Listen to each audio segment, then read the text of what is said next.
नमस्कार दोस्तों, स्वागत है आपका डिवाइन इंस्पिरेशन चैनल पे।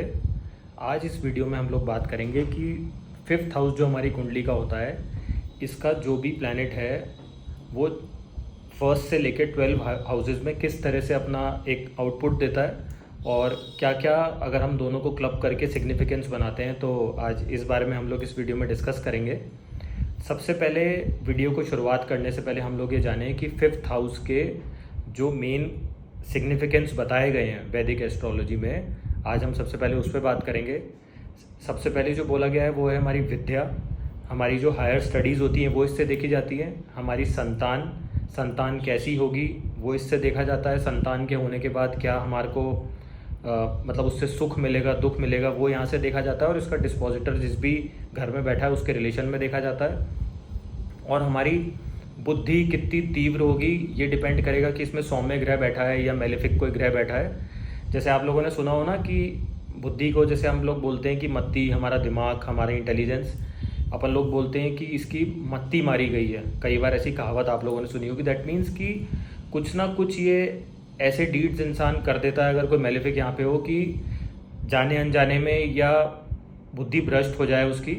तो वो सब भी हम लोग फिफ्थ हाउस से देखते हैं। और हमारा जो भी लक फैक्टर होता है हमारी कुंडली में, उसके लिए मेन एम्फेसिस जो देखा जाता है वो हमारे को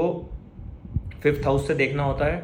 और जो भी हमारा पास्ट लाइफ का पूर्व पुण्य है, मतलब जो पिछली लाइफ में कुछ डीड्स, हमारी गुड डीड्स जो हमने करे होंगे या बैड डीड्स जो हमने करे होंगे, तो मोस्ट लाइकली जो गुड डीड्स आपने करे हैं वो जो कैरी फॉरवर्ड हो रहे हैं इस जन्म में आपके, तो वो भी हम लोग फिफ्थ हाउस से देखते हैं। अपन लोग कुछ एक चीज़ें ऐसे देखते हैं ना कि जब भी कोई, जैसे मान लीजिए कोई छोटा बच्चा बॉर्न हुआ, तो अपन लोग कहते हैं ना कि ये जिस तरह की हरकतें करता है या जिस तरह की चीज़ों में इसका दिमाग तेज चलता है वो हमारी फैमिली में तो कोई भी नहीं कर रहा, लेकिन इसमें एक एक्सट्रीम इसकी अपनी क्वालिटी है जो ये करता है। लेकिन वो अभी इतना छोटा है कि हम लोग उसको डाइजेस्ट नहीं कर सकते कि वो करता कैसे है। दैट मीन्स कि कहीं ना कहीं अपनी पास्ट लाइफ से वो उस चीज़ को कैरी फॉरवर्ड कर रहा है इस लाइफ में, और उसी के हिसाब से उसके एक डायरेक्शनल जो अपनी लाइफ में होता है ना कि उसका नेचर वैसा है या उस तरह की फील्ड में वो है या उस तरह की कला को वो कैरी फॉरवर्ड कर रहा है, तो वो हम लोग इसी हाउस से देखते हैं। प्लस हम लोग ये देखते हैं कि हमारा जो भी हम लोग खाते हैं उसका मेटाबॉलिज्म जो भी होता है कि जैसे मान लीजिए किसी का बुध बैठा है यहाँ पे, तो अगर मरकरी बैठा है तो वो स्वाभाविक की बात है कि यंग ग्रह है, उसको राजकुमार बोला गया, तो मेटाबॉलिज्म आपका फास्ट होगा। ये सब जो भी मैं आपको चीज़ें बता रहा हूँ आप लोग बिल्कुल ध्यान से सुने कि जो भी हम लोग बात करेंगे ये सिंगल प्लैनेट जिस भी घर में इसका बैठा हो उसके बारे में बात करेंगे, या फिफ्थ हाउस में कोई भी प्लैनेट अकेला बैठा हो तो उसके बारे में बात करेंगे। मेलेफिक्स की इस पर दृष्टि पड़ रही है तो उससे ये सारे कारक बदलने के लिए एक बाध्य हो जाते हैं कि कुछ चेंजेस आ सकते हैं इसके, जो भी हम प्रिडिक्ट करेंगे। तो आप लोग एक बार तो उसी हिसाब से समझें कि अगर जैसे मैं मरकरी के लिए बात कर रहा हूँ तो मरकरी अगर यहाँ बैठा है तो वो आपको एक मेटाबॉलिज्म आपका फास्ट करेगा। मान लीजिए किसी का शनि बैठा है तो शनि क्या है, स्लो मूविंग प्लैनेट है, तो चांसेस ऐसे बनेंगे कि आपका खान पान इस तरह से हो कि आपका मेटाबॉलिज्म वीक रहे बाकियों के कंपैरिजन में। अब जो मोस्ट इंपॉर्टेंट बात है हम यहाँ से देखते हैं, जैसे एक पूर्व पुण्य तो हमारा हो ही गया कि वो किस तरह से फलित होगा, मैंने आपको बताया। एक जो मोस्ट इंपॉर्टेंट चीज़ है वो ये है कि हमारा लव और रोमांस का जो फैक्टर होता है वो भी यहीं से देखा जाता है कि किस तरह का हमारे को पार्टनर मिलेगा और क्या हमारी तालमेल रहेगी। वो सब हम लोग इसी घर से देखते हैं। जैसे मान लीजिए अब किसी का यहाँ पे राहु बैठ गया, तो राहु क्या करता है, राहु की डिमांड ज़्यादा होती है, बड़ी होती है। जैसे मैं आपको राहु केतु के वीडियोस में बता चुका हूँ कि केतु जहाँ बैठेगा उसको सप्रेस करेगा और राहु क्या करेगा, उसको मैग्नीफाई करता है। ठीक है ना, राहु की भूख ज़्यादा है। तो अब क्या होगा कि, और राहु मल्टीपल चीज़ें भी करवाता है, तो अब लव रोमांस के घर में बैठ गया तो वो क्या करेगा कि ऐसे इंसान की मानसिकता इस तरह से होती है कि एक तो मल्टीपल रिलेशनशिप्स आपकी हो सकती हैं, एक चांसेस ऐसे बनेंगे कि सेटिस्फैक्शन लेवल नहीं रहेगा आपका, आपको लगेगा कि शायद मैं इतना अपनी रिलेशनशिप में कर रहा हूँ, या आप नहीं भी कर रहे होंगे तो भी ये सिर्फ आपको लगेगा। ठीक है, आपकी मेंटालिटी वैसी होगी लेकिन ऐसा हो नहीं रहा होगा। और आपके जो मन की एक जो होती है ना कि हमारी एक इच्छा करती है कि हम मल्टीपल रिलेशंस में रहें, तो वो भी फिफ्थ हाउस से ही देखा जाता है कि किस तरह के फल मिलेंगे। अब जैसे मान लीजिए किसी का गुरु बैठा है यहाँ पे, है ना, गुरु चाहे स्वयं राशि का बैठा है, गुरु बढ़िया भी माना गया है इस घर के अंदर। गुरु क्या करेगा यहाँ पे, अगर मैं संतान की बात करूँ तो टेक्स्ट में ऐसा भी लिखा गया है कि 5 पुत्र संतान देता है आपको, ऐसे चांसेस बनेंगे। लेकिन गुरु यहाँ पे एक तरह का एक है ना कि आपको हायर एजुकेशन में बहुत सपोर्ट करेगा, तो ये भी एक प्लस पॉइंट है। मैंने बहुत से हॉरोस्कोप इस तरह के देखे हैं कि जिसमें जिनका 5वें घर का गुरु है, लेकिन उनको भगवान ने पुत्र संतान दी, लेकिन जो भी उनकी मदर हैं वो अपनी हायर स्टडीज़ के लिए विदेश में बैठे हैं या वहाँ पे स्टडी कर रहे हैं। तो क्या होगा कि प्लस तो ये हो गया कि आपको अच्छी संतान दी जो यहाँ पे सेटल्ड है, अपना कर रहे हैं, लेकिन आपको दूरी बनानी पड़ेगी उनसे कहीं ना कहीं, या वो पढ़ने के लिए बाहर जाएंगे, नहीं तो बहुत से केसेस में मैंने जो पूरा निचोड़ निकाला है कि ये चीज़ देखी है कि वो खुद बच्चों के होने के बाद हायर स्टडीज़ अचीव करने के लिए बाहर चले जाते हैं। जैसे पीएचडी लेवल की पढ़ाई हो गई तो वो सब भी यहीं से देखा जाता है। अब मान लीजिए किसी का,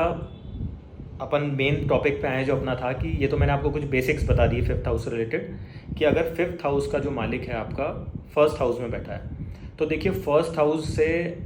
जो 5th हाउस का मालिक यहाँ बैठा है, दैट मीन्स कि ये बहुत ही गुड लक का फैक्टर है आपके लिए। आपको एक यश, मान, सम्मान, एक होता है ना प्रतिष्ठा, आप लोग अपने जीवन में बहुत अच्छी अचीव करेंगे। एक लकी है कि आप लोगों को 5th हाउस का 1st हाउस में मिला है, क्योंकि जो भी आप लाइफ में चीज़ें करना चाहेंगे, चाहे आपका काम हो गया, चाहे इनकम वाइज हो गया, फैमिली वाइज हो गया, तो you are lucky that you have got this combination, और उस सब चीज़ों में आपको सफलता मिलने के चांसेस रहेंगे। अब जैसे मान लीजिए किसी का 5th हाउस का मालिक 2nd हाउस में बैठा है। 2nd हाउस हो गया हमारी अर्निंग्स का, हमारे परिवार का। तो सबसे बड़ी चीज़ है कि कुछ ना कुछ ऐसा पूर्व पुण्य है कि जो भी बिजनेस या जो भी कार्य ये लोग करेंगे उसमें एक तो बहुत अच्छी अर्निंग्स ये लोग कर सकते हैं, प्लस सेविंग्स भी करेंगे साथ में, जो कि एक हो गया ना कि इनकी दूरंदृष्टि होती है कि लॉन्ग टर्म का सोच सकते हैं अपने परिवार के बेनिफिट के लिए। अब वो डिपेंड करेगा कि कौन सा ग्रह यहाँ पे बैठा है। मान लीजिए शनि हो गया, तो शनि में क्या होगा कि हो सकता है कि परिवार को एट द मोमेंट आपकी जो भी आपकी इंपॉर्टेंस है आपकी फैमिली के लिए, या जो भी आप लोग कर रहे हैं उसकी अभी आपको अहमियत नहीं मिलेगी, आपके जाने के बाद मिले, या धीरे धीरे स्लोली ग्रेजुअली उनको रियलाइज़ हो कि आप अपनी फैमिली के लिए कितना बढ़िया कर रहे हैं। और एक ब्लेस्ड कॉम्बिनेशन है कि हो सकता है कि कोई ऐसा पूर्व पुण्य हो कि आपको ये परिवार फिर से मिला और आप इसके साथ, एक होता है ना कि बैलेंस आउट करके लाइफ को तालमेल बना के बढ़िया तरीके से आप जी रहे हैं। और एक बोलने में भी बहुत अच्छा कमा सकते हैं ये लोग, कोई स्पीच से, या बहुत ही एक होता है ना कि हर चीज़ को बैलेंस आउट करके और अपने फैमिली के लिए सोचना, फैमिली ओरिएंटेड पर्सन, तो इस तरह का इनका नेचर होता है। अब मान लीजिए किसी का 5th हाउस का जो प्लैनेट है आपका वो 3rd हाउस में बैठा है, तो 3rd हाउस में बैठा है, 3rd हाउस हमारे नेबर्स हो गए, तो आपको बहुत ही अच्छी नेबर्स के साथ तालमेल मिलेगी और बहुत बढ़िया नेबर्स मिलने के चांसेस बन सकते हैं। ऐसे चांसेस भी हो सकते हैं कि आपको अपने भाई बहन का बहुत अच्छा सपोर्ट हो लाइफ में, या आप उनको बहुत सपोर्ट करें। मतलब ये दोनों का तालमेल बनाने के लिए बहुत अच्छा कॉम्बिनेशन है।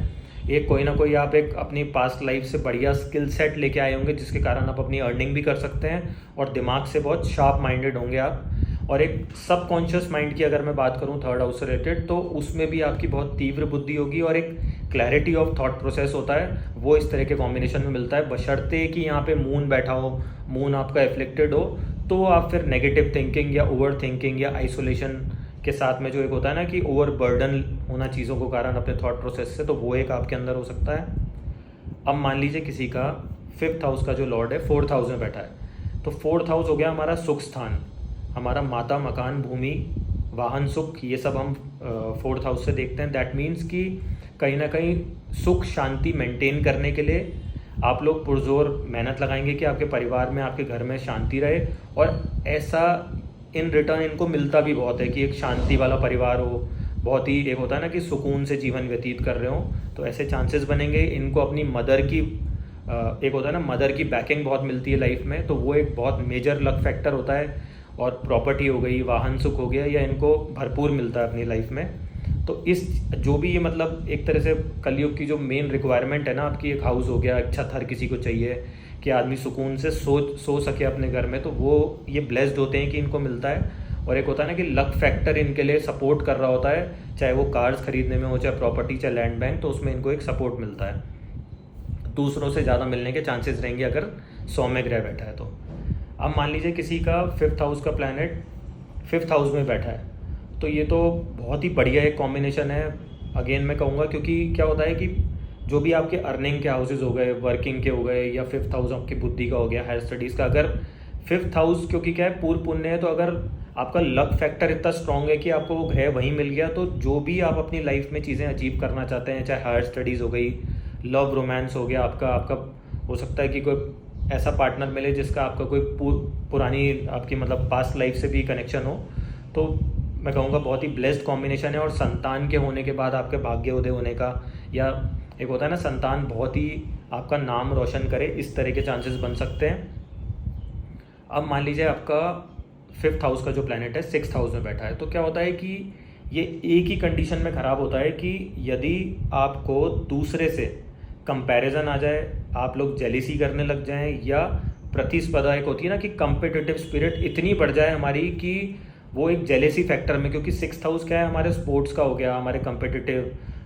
कोई चीज़ों को हो गया, डेली रूटीन का हो गया, जॉब का हो गया,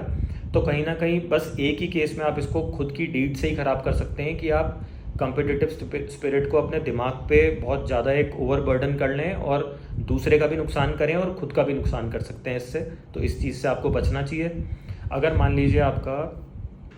5th हाउस का जो भी प्लैनेट है वो 7th हाउस में बैठ जाए, तो ये भी एक बहुत बढ़िया गुड लक फैक्टर माना गया आपके लिए। एक तो क्या होगा, बिजनेस पार्टनरशिप्स हो गई, उसमें आपको फ़ायदा होने के चांसेस रहेंगे, और एक मासेस के आप केटर कर सकते हैं, ऐसा कोई काम कर सकते हैं कि जिस पे आप कुछ गाइडिंग फोर्स बने लोगों के लिए और उनकी हेल्प आउट कर सकते हैं, और ऐसा आपको करना भी चाहिए। और रही बात आपको पार्टनर के लिए लाइफ में जो भी आपका स्पाउस रहेगा, तो वो ऐसा होगा कि पूर्व पुण्य फलित है कि आपको शादी के बाद भाग्य उदय होगा और आपका पार्टनर भी, दोनों साइड बाय साइड आप लोग राइज कर सकते हैं लाइफ में और एक बढ़िया मुकाम हासिल कर सकते हैं। और नाम देने के लिए अच्छा एक कॉम्बिनेशन है आपको, क्योंकि आपकी एक मतलब एक होता है ना कि समाज में एक अपनी वो बन जाती है, इमेज बन जाती है, तो बढ़िया इमेज बनाने के लिए अगर सौम्य ग्रह बैठा है तो वो आपको सपोर्ट करता है। अब मान लीजिए किसी का 5th हाउस का प्लैनेट 8th हाउस में बैठ गया, तो 8th हाउस में क्या होगा कि अल्टीमेटली खुद से 4th में बैठा है, लेकिन वो समाव आपको ड्रेन करेगा। आपको सबसे बढ़िया चीज़ ये है कि इसमें स्लोली ग्रेजुअली कोई ना कोई हिडन सपोर्ट मिलेगा अपने एंसेस्टर्स का, इसमें भी आपको सपोर्ट मिल रहा है, एक बढ़िया फैक्टर ये है। लेकिन आप लोग किसी का नुकसान ना करें, ना खुद का नुकसान पहुंचाएं, क्योंकि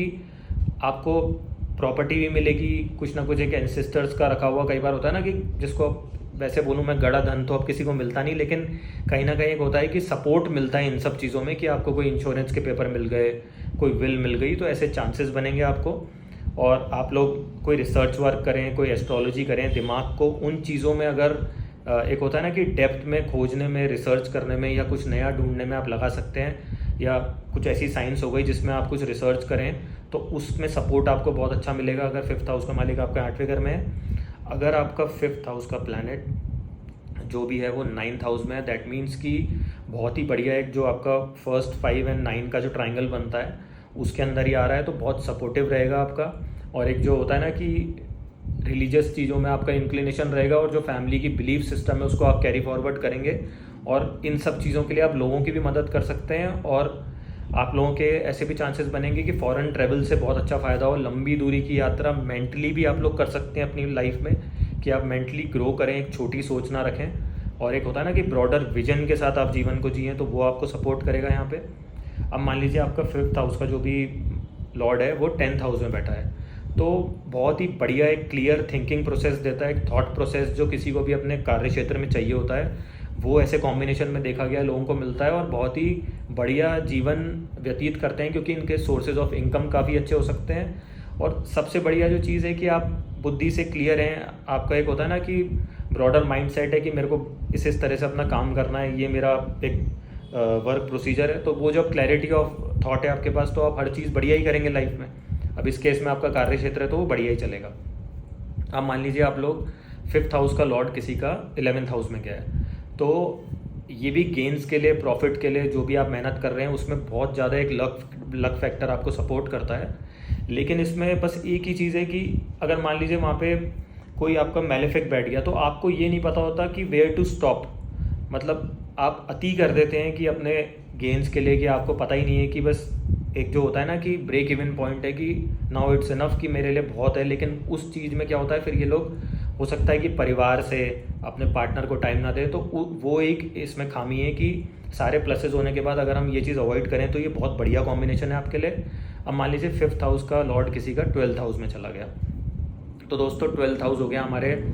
हमारे फार ऑफ लैंड का हो गया, हमारे फॉरेन लैंड्स का हो गया, फॉरेन से आप कुछ ट्रेड कर सकते हैं। हो सकता है कि आपको लक फैक्टर इतना सपोर्ट करे कि बच्चे होने के बाद आप फॉरेन में सेटल हो सकते हैं, शादी होने के बाद, या कोई पार्टनर आपका इस तरह का हो कि आप फॉरेन में सेटल हो सकते हैं, या कोई ना कोई आप लोग इस तरह का काम कर सकते हैं कि जिसमें इंपोर्ट एक्सपोर्ट हो, या फॉरेन एलिमेंट कहीं ना कहीं एक जो होता है ना कि फ़ॉरेन का फैक्टर आना चाहिए, या फॉरेन करेंसी का भी फैक्टर हो सकता है। तो इस तरह से हम लोग क्या चीज़ों को समझ सकते हैं कि फिफ्थ हाउस की जो इम्पोर्टेंस दी गई है वो इतना बढ़िया माना गया है, इतना बढ़िया लक फैक्टर होता है कि एक जो होता है ना कि कई बार आपको आकस्मिक आपने कुछ ऐसे, हालांकि मैं जुए सट्टे को सपोर्ट नहीं करता, लेकिन कुछ कंट्रीज़ में होता है, तो उसके लिए भी हम लोग फिफ्थ हाउस देखते हैं कि इसका लक फैक्टर कितना स्ट्रॉन्ग है, या गोचर में फिफ्थ हाउस से रिलेटेड जो भी प्लैनेट आपका चल रहा है, या चंद्रमा से फिफ्थ में कौन सा चल रहा है, तो उसके अकॉर्डिंग हम लोग देख सकते हैं। अब अगर आप मेहनती आदमी हैं और आपको लक भी सपोर्ट कर रहा है, जो एक तरीका होता है हमारा, तो इतना बढ़िया कॉम्बिनेशन माना गया है कि अगर आपका लगन का लॉर्ड भी वीक है ना, या छठे 8वें 12वें में गया हुआ है जिसको वीक कॉम्बिनेशन मानते हैं, या मेलिफिक्स उसको देख रहे हैं, उसके बाद भी अगर आपका फिफ्थ हाउस का लॉर्ड स्ट्रॉन्ग है, या लगन से, सेकंड हाउस से, 10th हाउस से, या स्वयं वहीं बैठा है, या 4th हाउस में बैठा है, जो भी मैंने आपको अभी वीडियो में पहले कॉम्बिनेशंस बताए, तो वो आपको हमेशा सपोर्ट करेगा और आप अपनी लाइफ में जो भी मुकाम चाहते हैं वो हासिल कर सकते हैं। बाकी आप लोगों की जो भी फिफ्थ हाउस से रिलेटेड क्वेरी हो, तो मैं आपको जैसे कि हर वीडियो में बोलता हूँ कि आप कमेंट सेक्शन में क्लियरली सिग्निफाई करें कि फिफ्थ हाउस का जो लॉर्ड है आपका वो कुंडली में कहाँ पे बैठा हुआ है आपके 12 हाउसेज में से, और अगर किसी ग्रह की उस पर दृष्टि आ रही है तो वो भी आप एक बार स्पेसिफिकली मुझे बताएं कि मुझे आपको समझाने में आसानी रहे कि किस तरह से हम लोग उसको डिकोड कर सकते हैं कोई एक प्रिडिक्शन के लिए। और जो भी आपका क्वेश्चन है वो भी आप क्लियरली मेंशन करें, क्योंकि कई लोग क्या है कॉम्बिनेशन तो लिख देते हैं लेकिन ये नहीं बताते कि वो चाहते क्या है कि मैं क्या चीज़ उसमें प्रिडिक्ट करके बताऊँ। तो अगर आप लोग ये क्लियरली लिखेंगे तो मुझे भी एक ईजीली रहेगा उस चीज़ को प्रिडिक्ट करने में, और एक आप लोगों को भी अपने क्वेश्चन का आंसर प्रॉपर्ली मिल सकेगा।